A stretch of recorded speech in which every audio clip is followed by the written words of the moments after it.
Hello, everyone. Welcome. We are going to get started in a few minutes here, less than a few minutes. Give everyone a second to join. Welcome, Kaylee. Welcome, Nancy, Gaia. Hope I pronounced that right. If Okay. you feel comfortable coming off camera, we'd love to see you and have you interact with us, ask questions. You can come off mute and let us know where you're watching from today in the chat.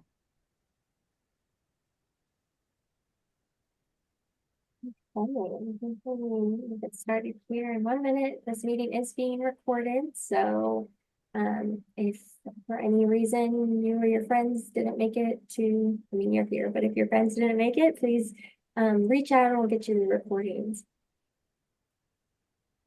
Whoa, we got 4 states. Is ATX Texas? Yeah. Yeah. Maine, Colorado, Texas, California. I'm tuning in from Massachusetts. I'm from Colorado, so And I'm from California. we are all over the place today. Yay, exciting. That's Okay, really cool. everyone, let's dive in. We have a lot of information for you today, so we will get started. Alrighty. First in the agenda. Um, so type in the chat where you're tuning in from and also what brought you to this call. Today we'll be talking about the why, where, and how to start investing. And then at the end, we'll have a Q&A and live coaching with your truly financial coaches. All right. If you have any questions during our discussion, go ahead and write question before your question in the chat. All participants are going to be muted.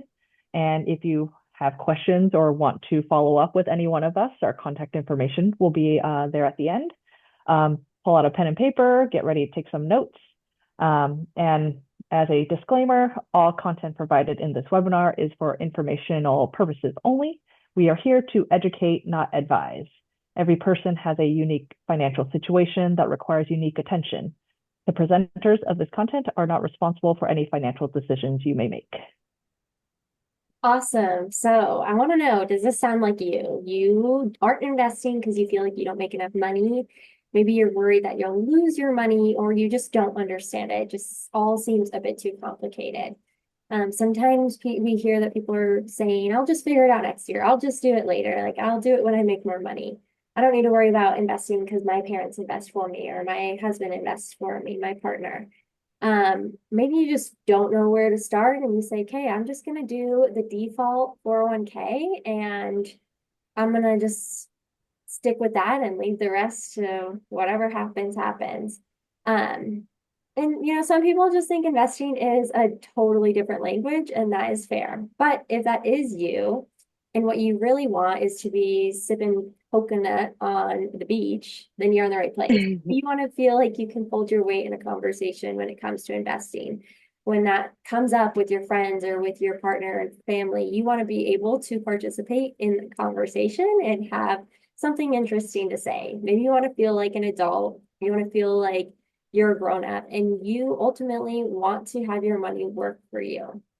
If any of that is true, then you are in the right place.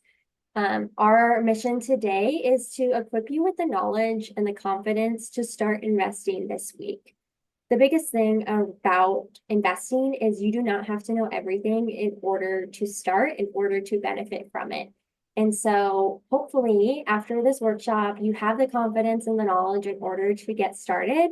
And if that's the case, then we did our job. So stick around for some resources at the end to continue to help you get to that point. And in the meantime, we hope you enjoy. My name is Dana. I am a personal finance coach. I love working with clients who are wanting to get started on their financial journey, whether that be paying off debt, saving for their first down payment, learning to invest for the first time.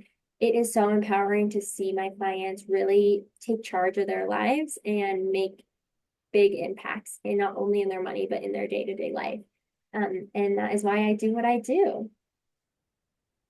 My name is Elana. I am a financial coach because I reached 100K at the age of 23 invested, and it has changed my mindset about how I approach my decision making. I don't really worry about money anymore. And money is, of course, always a decision or a factor in my decision making, but it's not something that I worry about that I hold so heavily because I can trust that it's always there for me. So, my goal is to support others in getting to that point so that money does not have to be a concern. Hi, I am Janice. I am also a financial coach. I got started because for my personal finance, I also didn't want to work forever.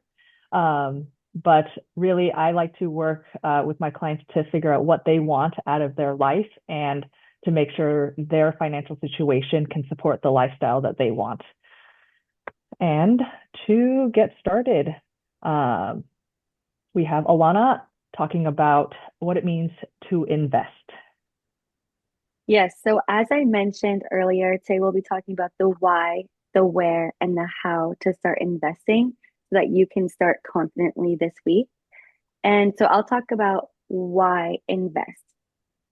Investing is a term to describe something that you can get a return on. So when you invest money like $5, then you're hoping to get $10 back. When you invest $100,000, then you're hoping to earn a certain amount on that so you can live on that amount. Some common goals that people invest for is retirement, which is probably something you're already doing through your 401k, wealth building for your family, financial independence. So you don't have to work anymore. You can do whatever you want, not necessarily for a paycheck. College savings for you, maybe a family member, a home purchase, and gifting. These are just a few goals that investing can get you closer to. So why invest? These are the four main reasons that I invest and I encourage you guys to consider. One is to grow your wealth over time. And Albert Einstein describes compound interest as the eighth wonder of the world. And I'm going to be showing you why. But if you start investing today, it's more important than if you start more in 10 years. Two is to beat inflation. We all saw the COVID pandemic and how that impacted the economy and how prices have gone up.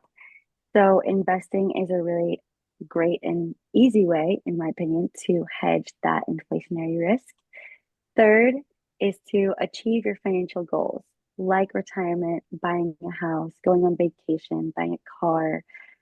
And finally, achieve financial independence, which is the ability to not have to work for a paycheck anymore and just live on your investment income to cover your expenses. So I invest, well, first, grow your wealth over time using compound interest. So as a little question to get you guys engaged, I wanted to send this link in the chat and answer this question. How much would $30,000 grow in 40 years with a 7% annual return, which is the average annual return over the past 50 years in the stock market, and no monthly contributions if you just start today with $30,000? Thank you, And Janice. for the record, none of us really know this off the top of our head. We use calculators too. Oh, yeah. This is a great way to see how you can use these calculators to run some of your own numbers. So it'll bring you to investor.gov. You're just going to put the initial investment, which I prompted you with $30,000. No monthly contribution. You can leave that blank over the course of 40 years with a 7% interest rate. You can leave the compound frequency to annual. And if you calculate, who here can tell me what that value is? If you just start with $30,000 today, how much would that be in 40 years? If you invest. $30,000. What did you say? I said a hint is it's a lot more than $30,000. Oh. You can throw them in the chat. If not, we'll give you the answer here in a minute. And if you're having trouble with the calculator, let me know as well, because this is a really fun tool to use on your own with your own personal finance situation. So if you do have $100,000, you can see how much that grows to 40, sorry, in 40 years with a 7% return and contributing monthly. You can play around with the numbers and you can see how it grows with compound interest. Mhm. Nicole said 450K and Gaia as well. And that would be correct. So that's $420,000 of just return on the market. That's pretty crazy. So, what is compound interest? Simply put, it's interest on interest. And as you can see in this chart, over the course of 40 years, $10,000 today or $30,000 today grows to $800,000 in 40 years when you also contribute monthly. So you can see the yellow are the deposits that you're basically, if you were just saving over the course of 40 years, that's the yellow. However, if you chose to start investing today in year one, then by year 40, that less than $200,000 that you've saved over the course of 40 years would grow to almost $800,000. And that is simply on compound interest. Okay, so just to drive down this point, would you rather have $1 million today or a penny doubled every day for 30 years? I feel like And bonus it's really point, fun, but it's still fun because I forget often.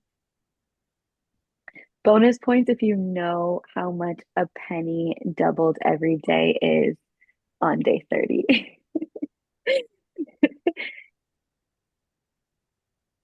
There must be a calculator for that. Okay, you're out of time to guess. Well, if you contribute one penny, I mean, not contribute, but if you did receive a penny doubled every day, by day 30, you would have $5.3 million. A little. And that is 5 times a million. That is on compound interest. Okay, so why invest? Reason number two is to beat inflation. So inflation is the increase in prices and a decrease in your purchasing power. For example, if you have $10,000 today, that would not buy you the same amount as something worth $10,000 in 10 or 20 years. Let's say you want to buy a couch and it's $600. Well, in 20 years, that same couch might now be valued at on the market $2,000. And you may not have that money if you just have it saved. So investing helps you to keep up with inflation and to retain your purchasing power. So we can, yes, after 20 years with a 3% inflation rate, your original $10,000 today would buy you goods worth only $5,000 in 20 years. However, if you invested at a 7% annual return on the market, then that $10,000 would grow to $22,000 almost, and you'd be able to buy the same amount theoretically. So your loss in purchasing power if you did not invest is $4,500. Any questions so far? Feel free to type in the chat. Reason number three, why invest? Achieve your financial goals and faster. So if you want to buy a house in this market, I'm sorry to say, I don't think saving is going to be able to get you there, but investing for the short term at least will help you to achieve that goal of buying a house. So I did want to show you Janice, I don't know if you have this link, but Claude is a really great resource. Who here likes using AI? ChatGPT is great, but also Claude has some really great resources. You can just type in, give me a financial goals progress chart. And I just screenshotted it here, but this is actually editable. You can tell Claude how much you have saved, what's your target, and it will tell you your overall progress. So if you have $32,000 and you want to reach $45,000, it'll tell you you're 75% of the way there. And here you can see there is like an edit button. But then you can input how much you have in your emergency fund, your vacation fund, your new car down payment, and then it'll tell you how much you have remaining to save, as well as your progress towards that financial goal. And then it also has different due dates. So finally, why invest? And there are many more reasons to invest, but reaching financial independence. This is a huge reason for Janice, Dana, and I, because we were amazed by just the magic that making money can do for you in terms of your life. So here I put a definition. Financial independence means your investments can generate enough passive income to cover your expenses indefinitely without you needing to work or earn a paycheck. For example, if you have $500,000 invested and with a return of 10% on the market, then you'd be making $50,000 a year. And if you spend less than $50,000 a year, then your net worth will never go down. So this is a chart just to show like your path to financial independence, showing your age, savings, and annual income, savings rate, investing return, and withdrawal rate. So withdrawal rate, 4%. There's this rule in personal finance called the 4% rule, that if you just withdraw 4% of your total amount invested, then you will never pay it down, pay the principal down. So if your target portfolio is $1.5 million, for example, with all of these inputs of your savings, 40,000 every year, income 70,000, your savings 15%, etc., then your annual expenses in retirement can be all the way up to $59,500. That may not sound like a lot, but if you do exceed that amount in annual expenses, then you can simply increase your target portfolio and just expect to work a little bit more or have to earn more money to get there. And if you have a savings rate of 30%, so double 15% savings rate, that kind of assumes that your annual expenses are a little bit lower because you are saving so much. So you can have a lower target portfolio and more time to not have to pay for a paycheck. So it's a balance. It's whatever you value more. Is that your free time, or is that your spend slash save rate? So you can reach financial independence at age 49, 23 years from now, if you're 26. If you start saving at a 30% savings rate. Thank you. All right, I'll hand it over to Janice or Dana. No, don't remember to talk about where. So now that we covered why you want to be investing, the next step is to look at where you should be investing. And then before we get to how you should be investing, we need to first pick out what type of account you want to invest in. So the main thing I want to cover is the difference between different types of accounts. But to understand that, you have to understand the difference between an account and an investment. I like to think of it like a lunchbox. Your account is a container that holds your money, that holds your lunch, right? That's going to be something like a Roth IRA, a 401k, a brokerage account. That's what you open in order to invest. It impacts your taxes, your withdrawal rules, and your contribution limits. Where your investment is what you buy once you open the account. That's like buying Apple stock, right? That's going to impact your risk, growth potential, and diversification. So many people get hung up on the investment side of things, without really taking into account the account side of things. So that's what I'm going to cover today.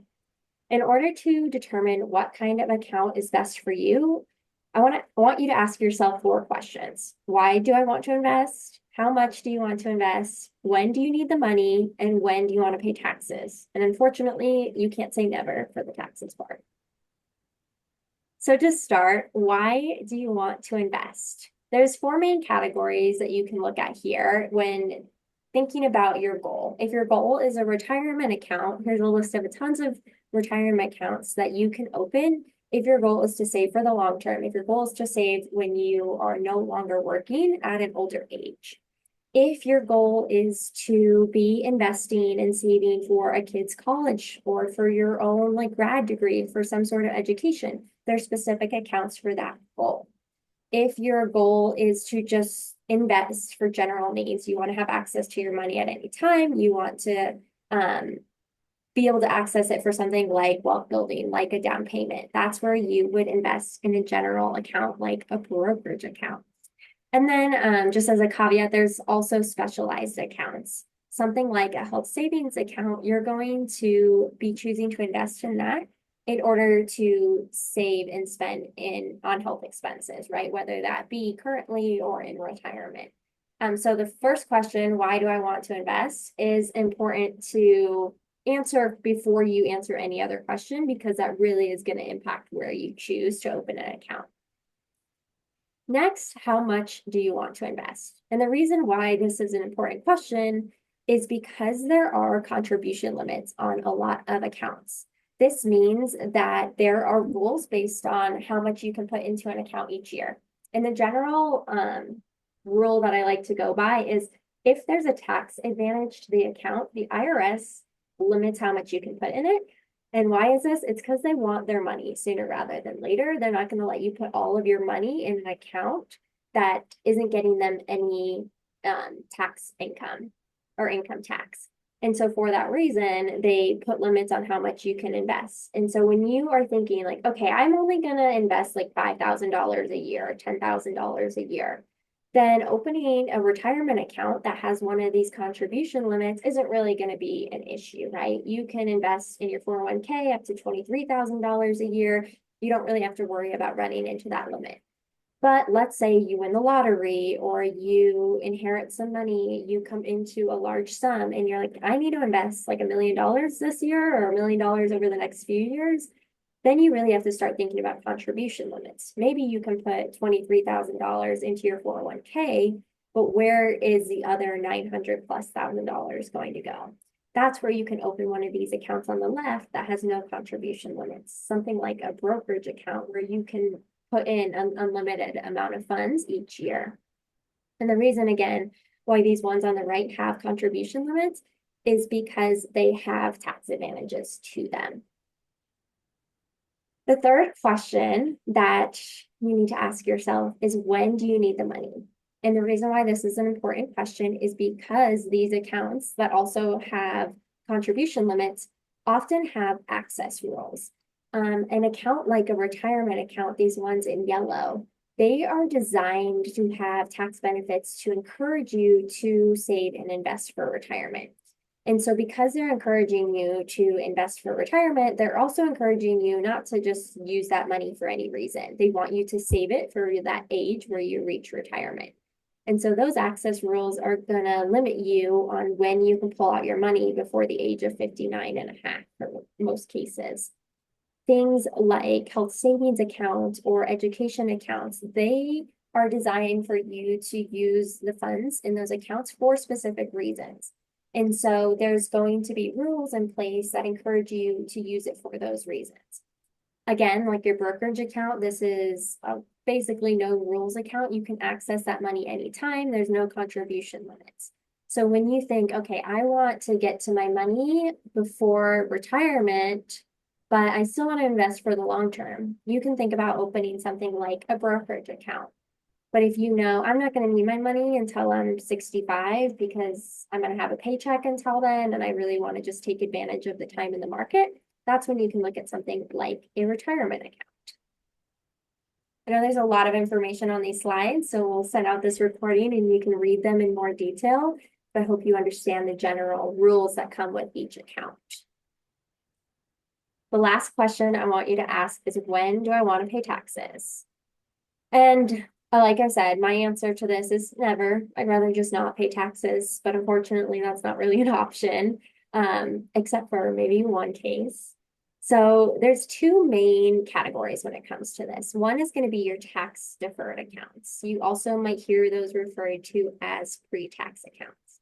This is your traditional 401k. If you have learned about 401ks, you might know that when you make a contribution from your paycheck, that money is coming out before you pay income taxes. And you get to invest that money and you get to let it sit and grow until retirement. And then when you go and you pull that money out at retirement, that's when you're going to pay income taxes on it. So you're deferring the tax until the future. The opposite of that is going to be a tax-free or a pre-tax account. And so a pre-tax account is something like a Roth IRA. You're paying income taxes on that money now. You get your paycheck, you pay your normal income taxes on it, and then you send it to your Roth IRA a few days later. What's really cool about these accounts is you get to invest that money, and then when you get to retirement and you pull that money out to spend it on your living expenses, you don't owe any taxes on that. And so not only is the money that you put in already have taxes paid on it, but all the growth on that money, you don't owe income taxes on it. So there's some really cool ways that you can diversify your tax strategy in order to take advantage of both of these really good benefits when it comes to each different type of account. I like to point out that health savings accounts are often referred to as triple tax advantage. So you can put them in pre-tax, they can grow tax-free. And then if you use it for qualified medical expenses, then you also get to withdraw it tax-free.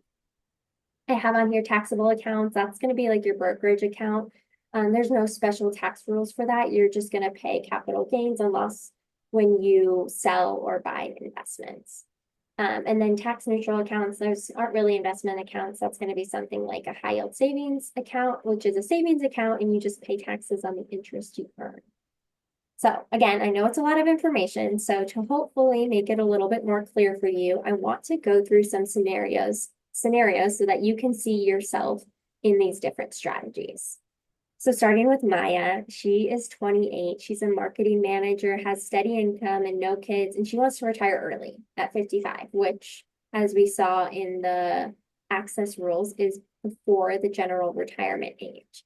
And so what she's going to do for her long-term goal of retirement, she can invest in her 401k, get her company match, and then she can hop over to her Roth IRA to get a little bit more tax diversification. And then in order to save for her down payment on her dream house, since it's 5 years away and it's not a year or two, she can put some money into her brokerage account and start investing there. And when she's thinking about going back to grad school, she might think about opening a 529 plan to start investing for her education. Next, we have Jake. He's a teacher, a dad of two, and his main goals are retirement, college for his kids, and he wants to renovate his kitchen. And so he has some more strategies. Similar to our last scenario, he's going to have two retirement accounts, one being a 403b, which is very similar to a 401k, just for teachers, and a Roth IRA to get that tax diversification. Again, he can open 529 plans for each of his kids. They can each have their own account and hopefully pay for their college with that. And then he can use a brokerage account to help pay for the home renovation.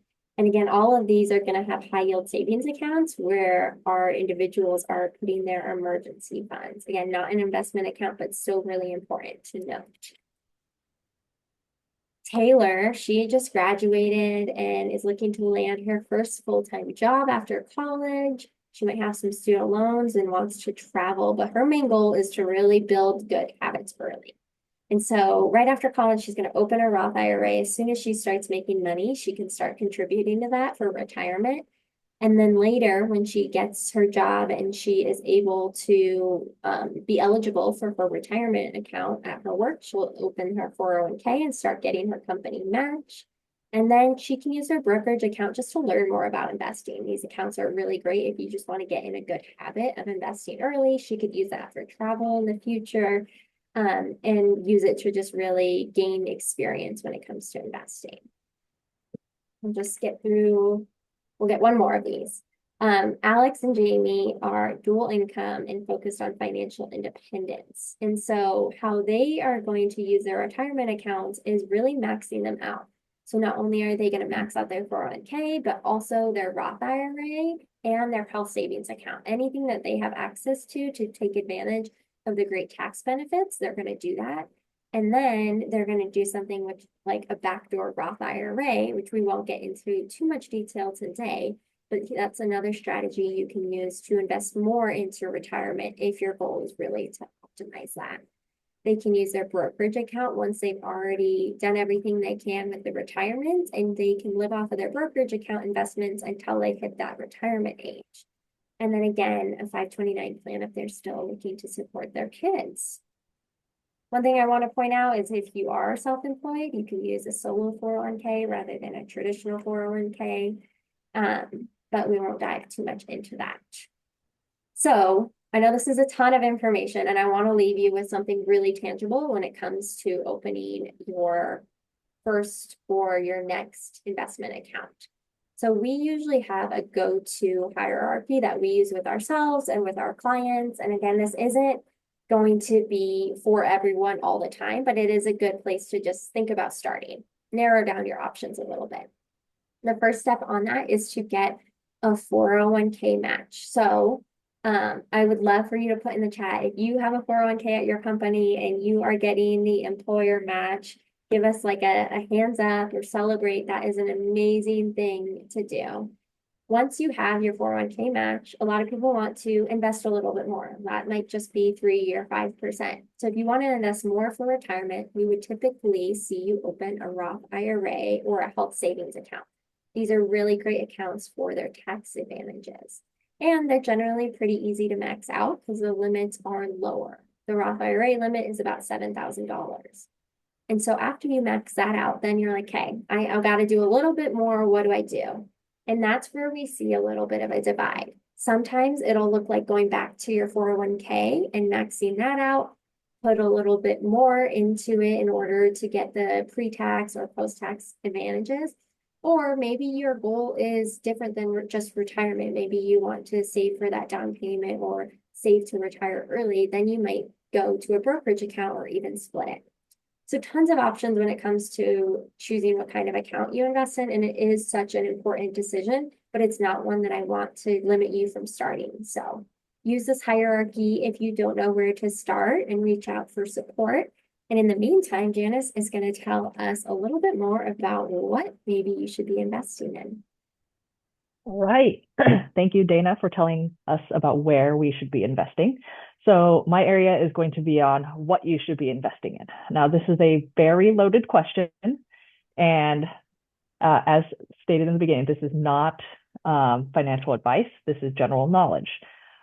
Since there are so many different ways of investing, we are actually going to focus more on one concept in which our goal right now is to get people to invest. So we are going to focus on what I call the simpler path to wealth, which we'll talk about a little bit more in the upcoming slides. So we're not going to go through all the different ways, but we're going to start with the simple way. So first question I have for everybody. Pick your best guess. Which is an investment? A, luxury handbag. B, crypto. C, stocks. D, financial coach. Go ahead and type it in the chat, your best guess. And I'm just curious what everyone thinks.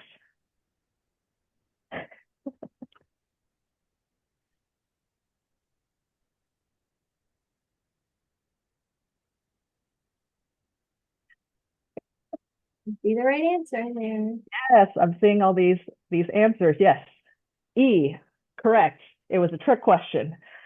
They are technically all investments in some right. An investment is something where you're putting in money, hoping for a return. However, we do have different risks associated with the different options we have here. So that's kind of what I wanted to show is they're all investments, but they do come with different risks. But as Dana pointed out, D, financial coach, that will be an investment that is worth, could be millions in your life because knowledge is power. All right. So what counts as an investment? We have this risk and return chart on the right-hand side. It's kind of like a financial GPS. You'll notice how there's a pattern. Higher potential return, talking about crypto, starting a business, also comes with higher risk. Kind of like dating, the exciting ones might break your heart, but they might be amazing. Not quite sure. The different parts, just to go quickly down, stock, owning a piece of a company, a bond, you're almost like you're the lender to the either government or company. Index fund, you're buying a slice of multiple companies. We're talking about hundreds, maybe even thousands. Real estate, potentially property that you own. Business, pretty self-explanatory. And then crypto, currently the Wild West of investing. So the magic question isn't what should I invest in? It's when do I need this money back? So we both Elana and Dana have talked about, depending on when you need the money, we want to put it in different areas. So the current area that I am going to focus on is going to be the 10 plus years long-term growth. And that could be for retirement, it could be for financial freedom, it could be for passing down to your children or anyone else who you want to put into your will. Now we got to figure out what is right for you.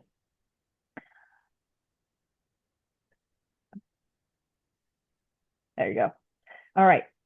There is a rule of thumb you can use. It's called the rule of 100.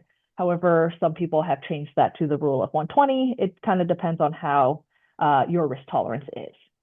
So how it works is if you're 30 years old, you take 100, you subtract 30, or 120 minus 30, and that is a general rule of thumb of the percentage of stocks versus bonds that you might have in your portfolio. And obviously, as you grow older, that would change. Couple different scenarios. We have Risky Rita at 27. She's very young. She doesn't need her retirement for 30 plus years. So she could be 100% in stocks. Growth Gina, a little bit older. So she's starting to save for a home, but she still has time to weather volatility. So maybe she's 80-20. Steady Sam has kids starting college. He might need a little bit more security. So he's 60-40. Then we have Cautious Carla, who is going to retire next year. And she doesn't have the time period to weather any market volatility. So she's probably going to have more bonds than stocks. So you can think about which person kind of feels closest to your situation, and that can give you a general guideline. Now, what if I don't want to do things myself? There are options that you can do.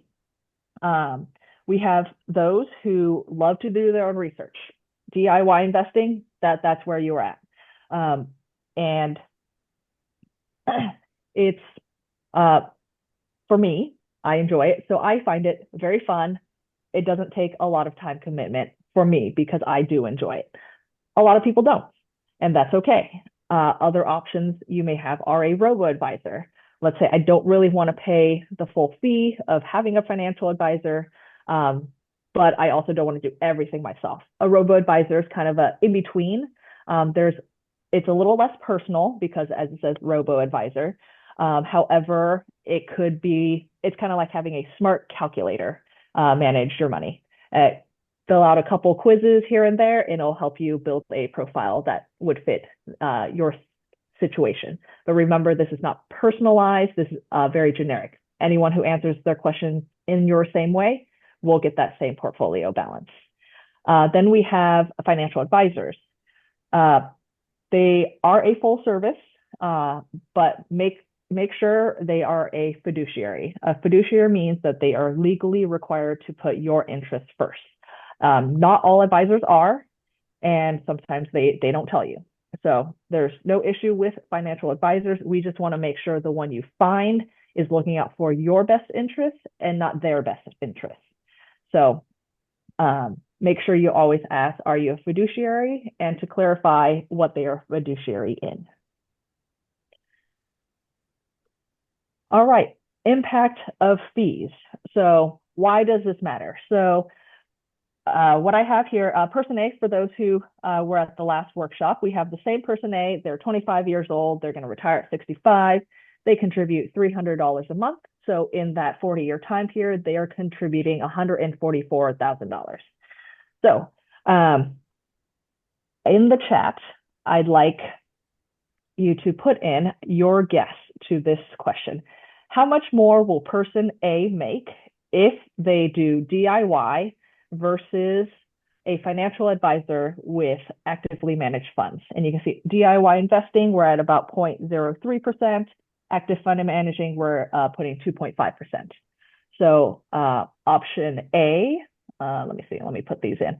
25% more, which is 1.25 times. 50% more, 1.5 times, 100% more, which is 2 times, and then 150% more, 2.5 times. So if anyone has guesses as to A, B, C, or D, how much more will person A make compared to option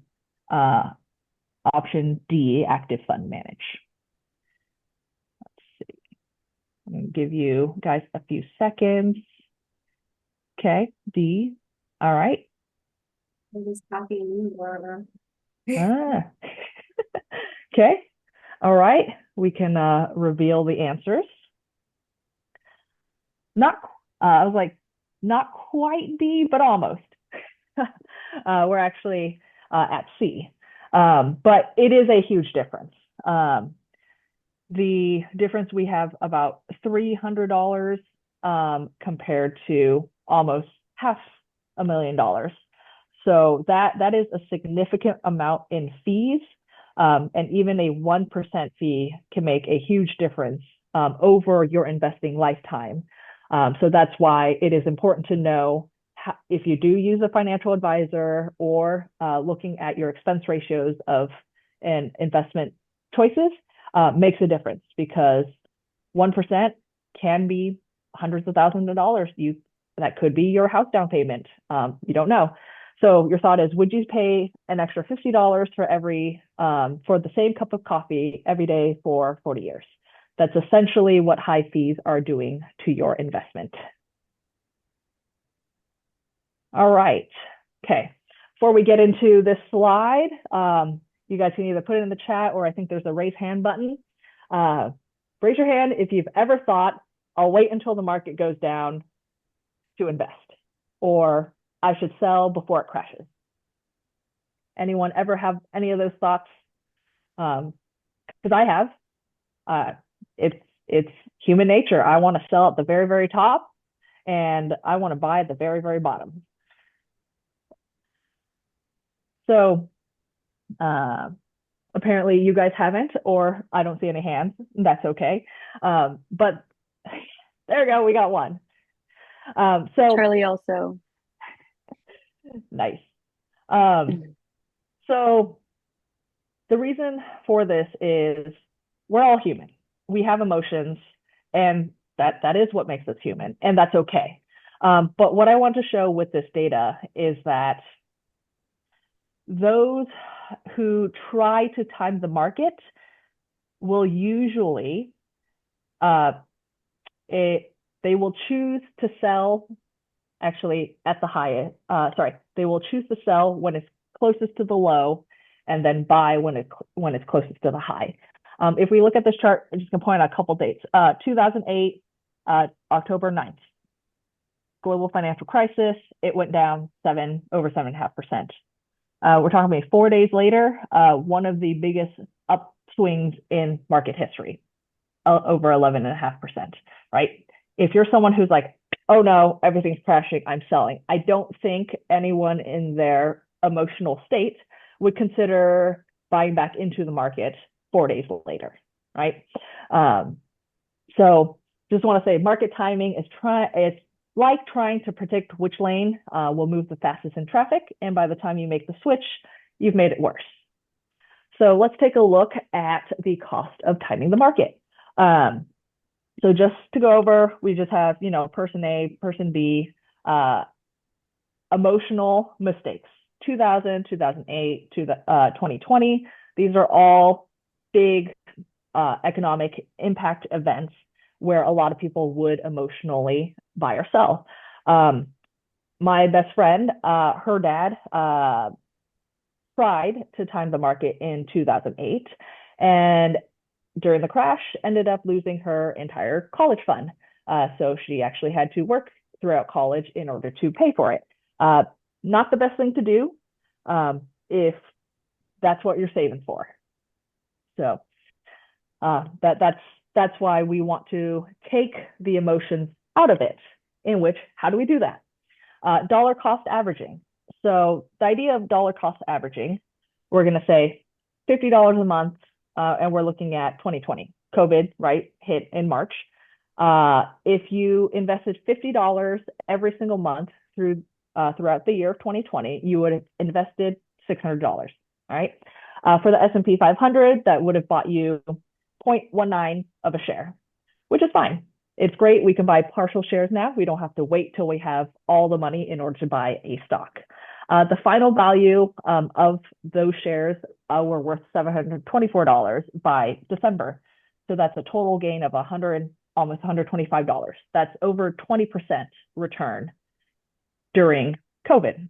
How this helps is by spreading out our purchases month to month, could be week to week, however you want to do it. We kind of reduce the impact of the market volatility. Automatically, you buy more shares when prices are low. So in March, you can see the number of shares is a lot more, and we don't need to time the market. So this creates a disciplined investing habit, and then we remove the emotions out of investing. In March, we don't go in and say, hey, I don't know, should I sell? I'm not quite sure. So we don't even have to think about, hey, it's, the market's going down, because we're looking at a long-term horizon. We're not looking month to month or even year to year. We're looking at decades. And in the decades, we are going to be okay. So I want to go into a little bit more on the actual, when we start talking about like individual stocks. So there's something called the S&P 500, which is a common term that people will just say. And the S&P 500 is a stock that comprises of the top 500 stocks that are in that specific in the U.S. stock market. Yes. Thank you.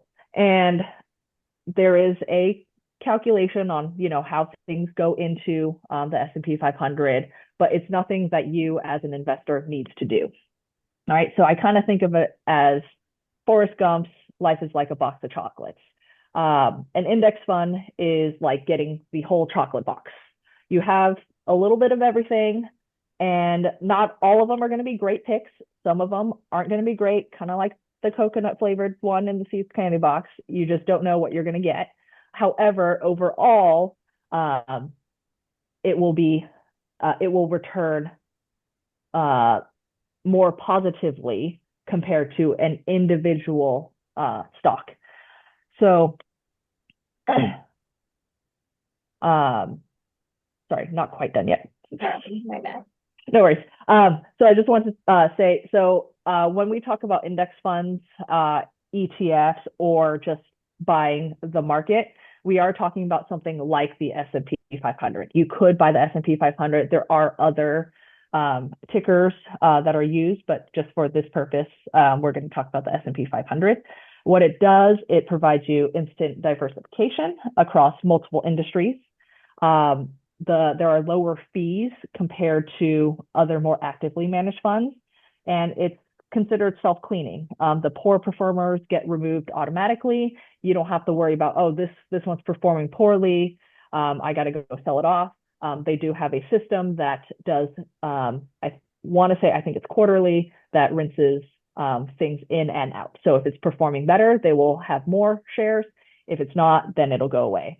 So you can kind of see 2007 to 2009, so before the financial crisis, kind of percentages and what's inside. After, you can see, okay, certain things are gone now, other things have increased in the percentage, and that's basically why investing in either index funds is a simple way to get started.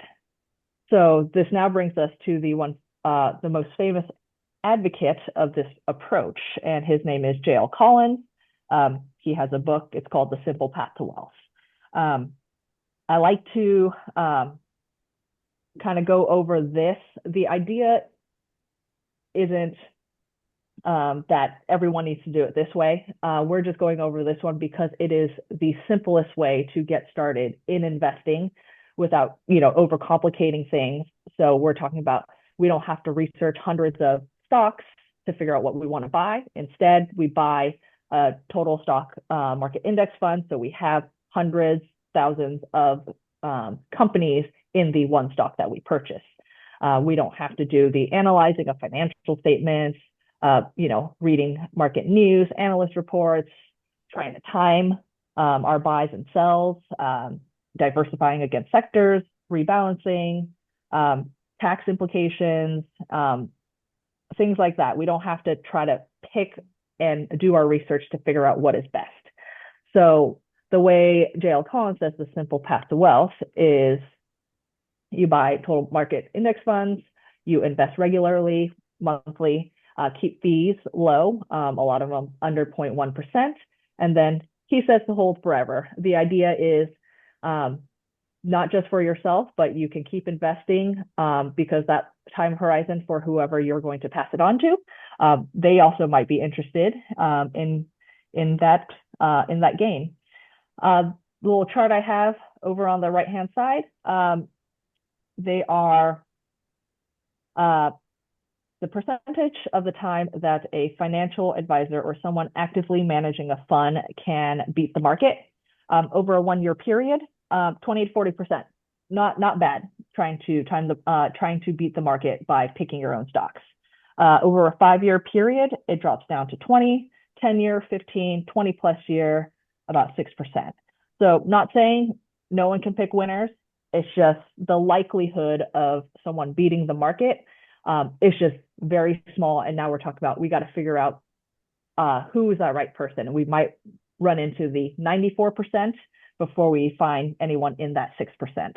So to simplify things, save money, buy index funds, repeat, wait decades, and retire rich. All right. Easy. Sounds easy enough. And that's kind of the point.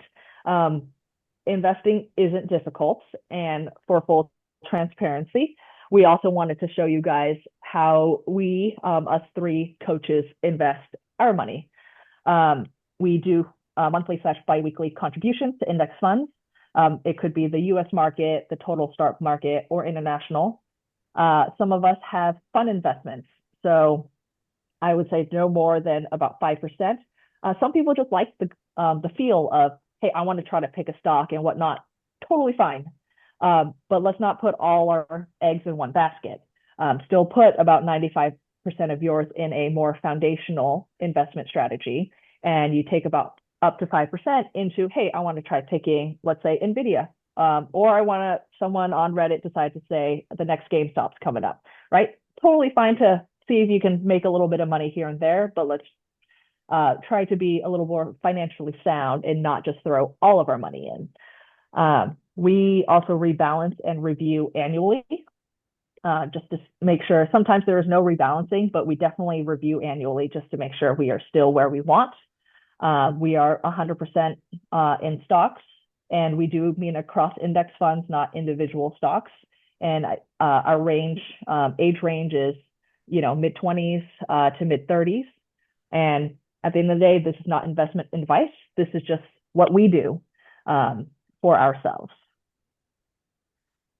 Awesome. Thanks, Janice. We want to wrap up just a few common mistakes to avoid. So if there is nothing else that you take from this workshop, I know it's a little bit heavier with graphs and numbers, and investing can sound difficult. We tried our best to make it not be difficult. But if there's only one thing that you take away, let it be this. Don't make these mistakes. Don't wait too long to start. The best thing that you can do when it comes to your money and investing is to start early. It's not about how much you put in, it's about how long you are in the market. Try not to time the market. Take your emotions out of it, educate yourself, and make sure that you are picking a strategy that works for you and sticking to it. Chasing trends or hot stocks is going to oftentimes sound sexy, sound fun, but it's not going to get you the returns that you want, and it can leave you with a lot of loss. So try to avoid that. Understand the fees that you're paying. It can be really complicated to understand your fees. Look at the expense ratios. Lower is generally better. And if you are paying for something that has a little bit higher of a fee, that's fine. Like if you're paying for an advisor that charges fees, that is fine, but make sure that you're getting enough benefit out of it. And lastly, align your investments with your goals. Alana did a great job telling us how we can use investing to accomplish our goals. And sometimes you just need to start because, hey, everyone's telling me I should invest. Like, I think it's a really good idea. I'm going to start and figure out my goals later. You can go back and realign your investments to make sure that they are reaching your goals. So try not to make these mistakes. In the meantime, as you guys are building up the courage to get started or to go back and learn more about the investments that you're already making, we want to take a few minutes to answer some of your questions. So I would love for you to put your questions in the chat. While you do that, I will get us started with one question and then we'll move over to yours. Alana, I want you to tell us, how do financial coaches in particular help their clients with investing, or what role do they play? And while you answer that, I'd love to put our contact information up there in case you guys have any follow-up questions after the workshop. Thank you, Dana, and thank you, Janice. This was a wonderful workshop to be part of.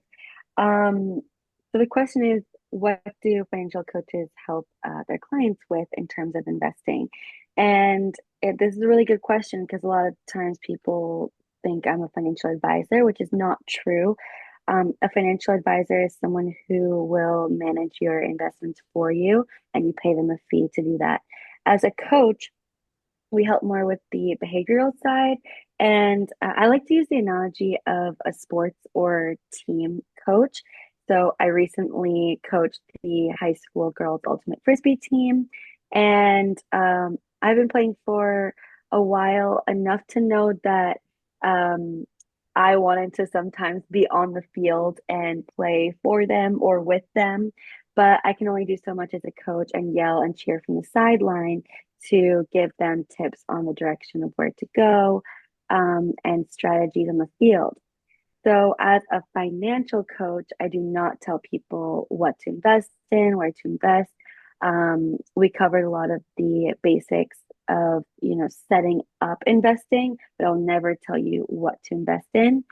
Um, Rather, I will give you the education, or give my clients the education that's necessary to make a well-informed decision when it comes to buying funds in the market. Okay. We've got some really good questions in the chat. Yeah. Charlie asked, oops, it went up. Do you have any concern with the increased weight in tech stocks that the S&P 500 from a diversification point of view? For someone just starting out an investment account, should I try to find something else to balance it out? I was like, I can take that question. I think it's a great question, Charlie, and I'm glad you brought it up because I actually used to have a slide about it, but didn't want to take too long. So the S&P 500 is always going to be overweighted in whatever is currently excelling. So in the current, I would say, last few decades, tech stocks have been, pushing our market forward. Prior to that, we've had, the railroads, we have oil, all those different things. So it will always, regardless of what area is kind of leading us the S&P 500 will always be overweighted in that category. However, if you are concerned about, having a little too much weight over that, there are other options you can look at. So the S&P 500 has 500 companies. We can look at maybe the total stock market funds, VTSAX, VTI. They include more companies. It includes the 500 plus more, so you can diversify further. Sometimes we can also talk about international exposure, or even just looking at buying specific sector ETFs just to balance out if it's something that you feel like, hey, it's too much tech for me. I want a little bit more of something else. That's something you can definitely do.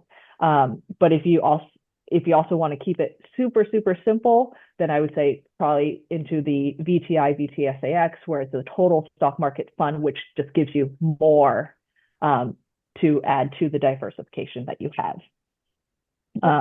So we have some really good questions. I just wanted to put up these free resources. Feel free to download them. I'm also going to put them in the chat. If anyone does have to run, make sure you grab those and jot down our contact information before you go. But we are going to stick around and answer all of your questions. So please keep them coming. In the meantime, check out the chat for those links or to use the QR codes. Joseph had a really good question. How can someone mentally prepare for market ups and downs when they start investing? For me, the biggest thing with this is just education. Going to workshops like this where you are taught that there's not a lot of benefit to jumping in and out of the market, when you're taught that over the long term, investments have proven to increase. And yes, things can always change, but history has taught us that the market is going to go up in the long run. And so educating yourself on that really helps you prepare for those ups and downs, but also having someone in your corner, having someone to call, whether that be a coach or an advisor, and you say, hey, you know what, I'm really nervous right now. I'm feeling a lot of anxiety around my financial plan. I have a lot of questions, like walk me off this ledge, like talk me off this ledge, tell me how to handle this. Having someone in your corner is really going to be key to that. So hopefully And I also wanted to add to that. I think that's a great question. I think just understanding that volatility is part of the game, but also understanding your investment strategy. So we really focus on the 10 plus year long-term outlook of investing. So when you have the mindset of, okay, I'm investing this money for 10 plus years down the line, then it's hard to consider, oh, my $100 just went down to $80. I want it now. Because you know that, I mean, the market is based in faith, that we're all kind of hoping and optimistic that the market's going to grow. So we all keep buying, which continues the market to grow. So when you do have that long-term mindset, the daily fluctuations or, the political situation, how that impacts investments is not going to be as relevant. That's awesome. Joseph also wanted to know some tips on staying consistent with investing, even when it gets busy. And I kind of want to draw to our last workshop. We talked about this with saving or with paying off debt and how key automatic contributions, automatic transfers can be. I personally don't think about investing all that much. When I talk to my clients, I'm thinking about it a little bit more, right? But I invest through my 401k. That is automatic. It comes out before I even see my paycheck, right? It's set up to automatically invest, and I log in every once in a while and just make sure that things are looking good. But setting up automatic transfers to your Roth IRA, using your employer-sponsored retirement account to invest free income, or before you get your paycheck, I should say, are really key ways to stay consistent. And a lot of times the best investors are the ones that just set it and forget it, right? It's the people that set up their plan, they believe in their plan, and then they just let it do the work for them. So that would be my biggest tip, is just automate, trust, and take a look at it once a year and you should be good to go. Janice, question for you. Joya wants to know, should you still be trying to invest in a situation where you're borrowing money, for instance, taking out a school loan? It is a complicated question, and it always depends. So it depends on when you have to pay those loans back. And let's say you don't have to pay it back if you have extra money. I would say yes, we can, grow that money while you're in school. If you do have to pay it at the same time, then we want to consider what percentage the loans are at. If it's over 8%, from our last workshop, my answer is no, we got to pay that debt off. If it's between 5 and 8%, then we can consider, right? Do we have enough to make minimum payments? And do we have a little bit of extra after that? And the extra we can consider investing instead of putting towards paying the loan off. If it's around like that 4% or less, then it's personally a high probability that I would probably invest any extra money. Obviously, always want to pay your minimum payments that you need for your loans. We don't want to get into debt while trying to invest. So there is a way to kind of do both, but it really depends on the situation itself. Yeah, that's key as to why personal finance is so personal, right? We don't have a yes or no answer for a lot of these questions, but when we can dive into your numbers, a lot of times it becomes very clear what the best solution is for you. So Joya, give me a call, we can chat about it. But in the meantime, everyone just needs to look at their own numbers and follow the rules of thumb, educate yourself, and hopefully the answer becomes clear, but it is just so personal. Joe had a really great question, and I don't know if I have an answer for it. Are there any other tips for those starting to invest that you haven't already mentioned? And I think we can each give our own tip, but mine would be just start as soon as you can, get in the habit of it, even if it is $10 a month, $50 a month. I know I went first, so I could steal it from you. Just starting and getting in the habit of it is really going to be your biggest winning point. Not only is it good to have your money in the market for as long as possible, it's also good to learn how to be consistent with it. So you guys can come up with your tip too. Before Elana steals a next one, I'm going to say, so we talked about automating investing, but in terms of just having when you are not in an emotional state to create, and we can even talk about writing down what your personal investment plan is going to be or your strategy. Because then when there are ups and downs in the market and you are feeling a little emotional, you can go back to, okay, when I wasn't as emotional, I was thinking about what I want to do for my financial strategy. This is what I wanted to do. And that way you have something written down that you can always go back to when you are in those more emotional times. Love it. Yeah, I feel like you guys both covered it. Start now, create a plan, like a realistic plan as to what your dreams and goals are. Is that to support your family? Is that to support your financially independent lifestyle? Because as we always say, personal finance is so personal that there is no one size fits all. But again, just don't overcomplicate it because if that's, too much information is what's preventing you from getting in the market, then follow the simple path. Just start, and then if it's not working or you don't feel comfortable with it, you can adjust it. But I think the hardest part is opening an account and then transferring the funds and then pressing the buy button. There's a few steps that are required in order to be in the market. But once you get there, you can just chill and then you can, if you're crazy like me, refresh your net worth on a daily basis and just watch it grow. I did want to say one other thing that I don't know if we really talked about in this workshop, but our last one we talked a lot about lifestyle inflation. And so when you start investing, I like to think of investing like a percentage. Let's say you want to start, let's invest 5% of your income when you're just starting out, right? And having a goal of, let's say, I want to get to 15% of my income or 20%.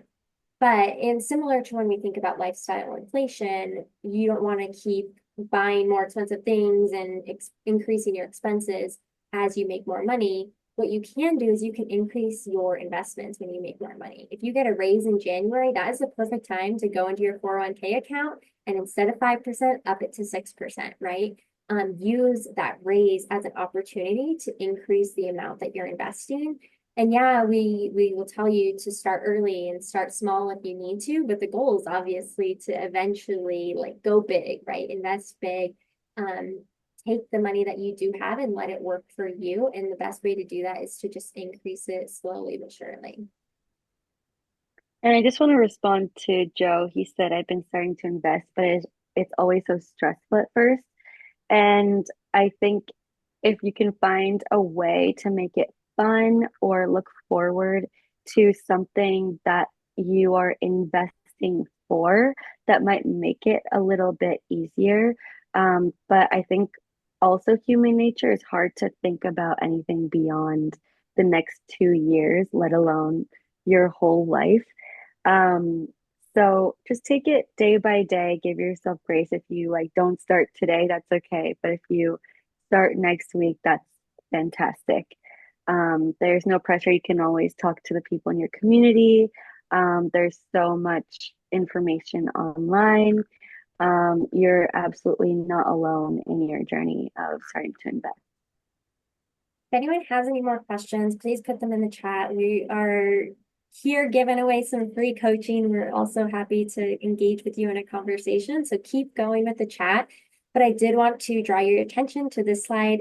If you haven't already, if you haven't already, gosh, get your free resources. But we are putting on these workshops as a way to kind of build a community around personal finance. We have really fun working together on them. It's just something that we want to do to put all the knowledge that's out there in one place and give you a tangible resource to walk away from if personal finance coaching isn't right for you at this time, or if it's just something that you want to hop on and take a little bit of time out of your day. I always encourage my clients to continue to educate themselves and just get in the mindset of always learning. So on that note, we will be hosting another workshop. It is quite a ways away. It's in September, so we're giving you a little break for the summer. So keep in mind the time and date might change slightly, but if you want to just reserve your spot, definitely scan the QR code and get the Zoom link, and then that way you'll get reminders when it does come closer. We would love to see you all in the next workshop. We're going to be talking about credit, ways to build your credit, ways to use your credit to your advantage. Do you need credit? All of those really fun topics when it comes to that. So And travel the world for free. yeah, using credit to travel, using points, all of the fun stuff. It'll be a little bit lighter than this investing workshop. We want to change it up a little bit for you. And we had some really great feedback from our last one. So if anyone has feedback for us, please reach out, let us know. We'll stick around for another minute or so if we see any questions come through. Any final thoughts on investing, Janice, Elana? This was great. Thank you guys so much for coming. If you have any further questions, you know how to find us. And we'll see you guys in the credit workshop. Bye, Awesome. guys. One. Thank you. Great to hear, Nancy. There's lots of visuals when it comes to investing. Numbers and charts definitely help me out. So Make choices today that your future self will thank you for. hopefully everyone is ready to go open their next new account and start investing. Have a great day, everyone. We will see you all later.